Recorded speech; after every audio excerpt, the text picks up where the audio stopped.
Assalamualaikum warahmatullahi wabarakatuh. Perkenalkan, saya Dr. Handosi Asidah, guru kimia di SMA Kartomen Selatan.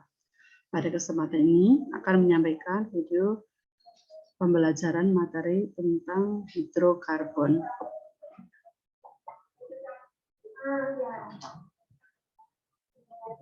Penggolongan senyawa berdasarkan jenisnya, yaitu ada senyawa organik dan senyawa anorganik.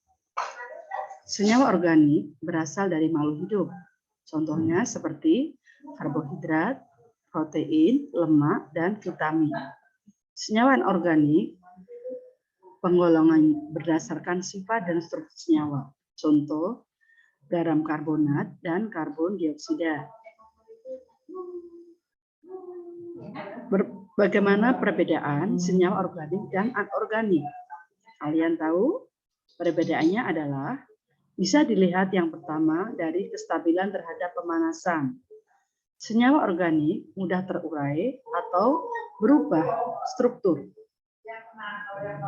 Sedangkan senyawa anorganik adalah relatif stabil. Yang kedua, dilihat dari titik lebur dan titik didih, senyawa organik umumnya relatif rendah, tetapi senyawa anorganik ada yang sangat tinggi, tetapi ada yang sangat rendah. Ketiga, kelarutan. Senyawa organik mudah larut dalam pelarut non-polar. Senyawa anorganik mudah larut dalam pelarut polar. Yang keempat, tentang kereaktifan.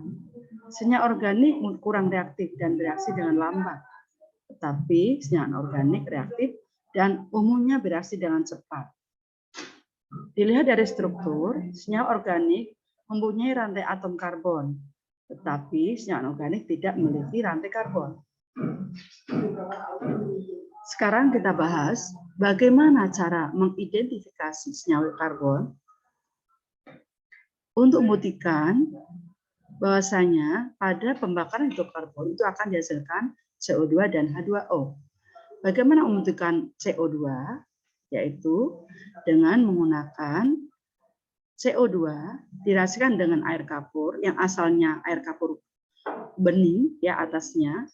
Ketika direaksikan dengan CO2, dia akan berubah menjadi keruh. Itu membuktikan bahwasanya dalam pembakaran hidrokarbon dihasilkan CO2. Yang berikutnya yaitu untuk membuktikan adanya H2O. Adanya H2O itu bisa dilihat dengan menguji menggunakan kertas kobalt biru. Kertas kobalt biru asalnya berwarna biru. Setelah ditambahkan dengan H2O dari hasil pembakaran hidrokarbon, maka kertas kobalt akan berubah menjadi merah muda. Asalnya biru berubah jadi merah muda. Kita lihat dalam gambar bagaimana cara mengidentifikasi senyawa karbon, yaitu uji makan sampel.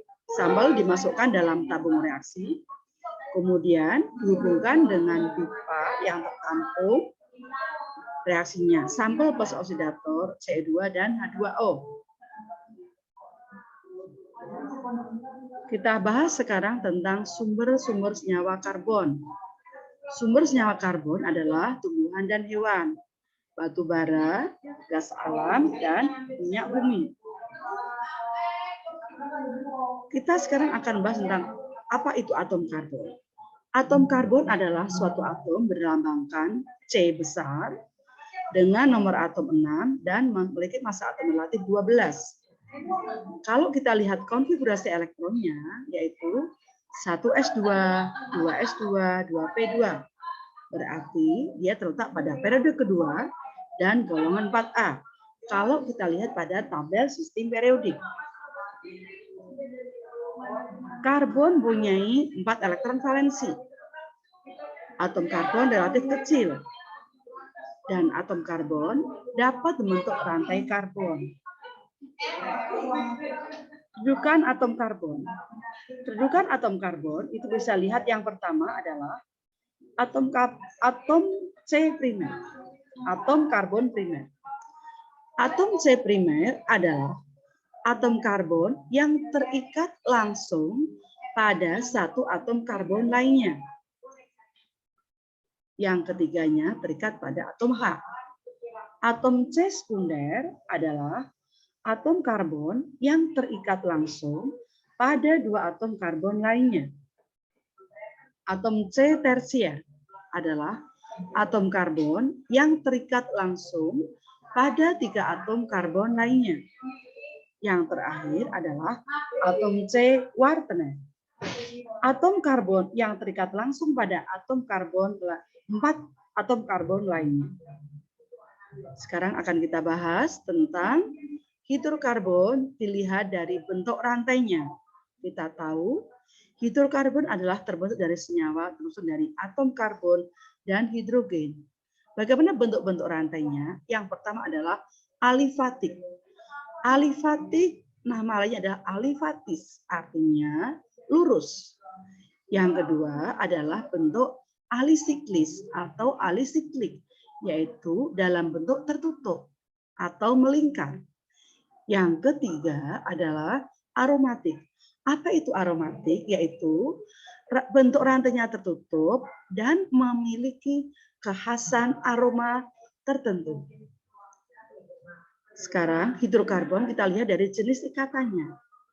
Jenis ikatan hidrokarbon ada ikatan tunggal yaitu pada alkana, ikatan rangkap 2 pada alkena, dan ikatan rangkap 3 pada alkuna. Berbagai model ikatan dan bentuk rantai karbon dalam senyawa hidrokarbon. Kita lihat di sini CH4.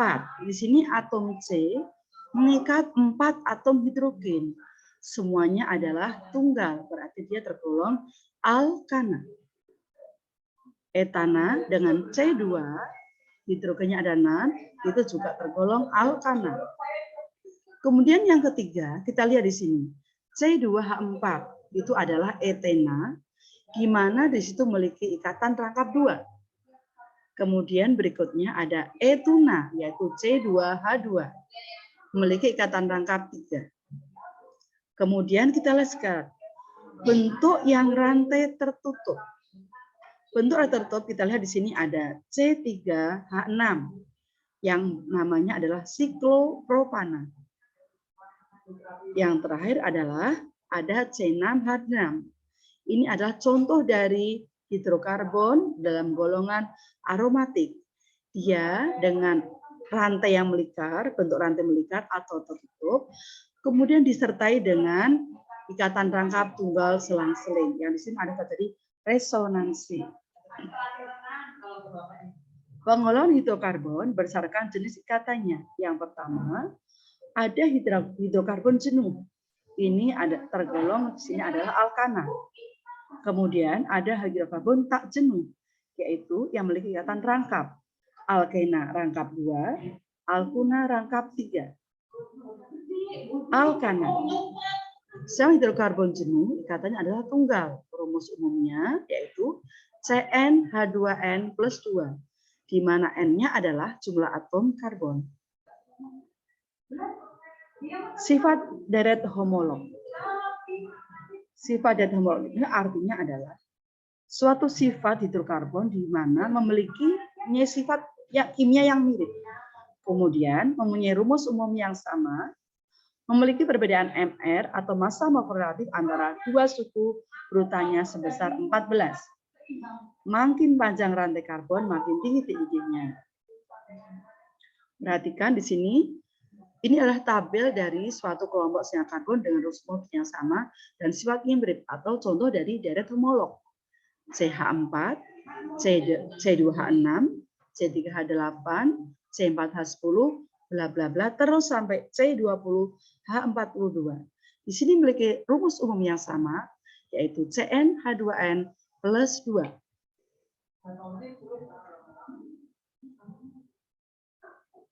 Tata nama alkana. Pertama adalah memilih rantai induk terpanjang. Kemudian memberikan penomoran. Yang ketiga memberikan nama cabang-cabangnya. Cabang diambil dari alkil. yaitu dengan rumus CnH2n plus 1. Alkil adalah dari gugus alkana yang kehilangan satu atom H. Asalnya CnH2n plus 2, kekurangan 1H, maka menjadi CnH2n plus 1. Dari nama alkana menjadi alkil. Ana diganti il, jadi alkana menjadi alkil. Melengkapi penamaan. Nama cabang ditulis dan diikuti nama rantai induk. Setelah itu, tulis nama cabang dengan awalan angka, tempat cabang terkait. Selanjutnya, di antara angka dan angka diberikan tanda koma, dan di antara angka dan huruf diberikan tanda strip. Ada tanda rekamnya kok nggak ada, Guru? Jika terdapat cabang yang berbeda, cabang direkam huruf abjad. Tanda rekamnya nggak ada.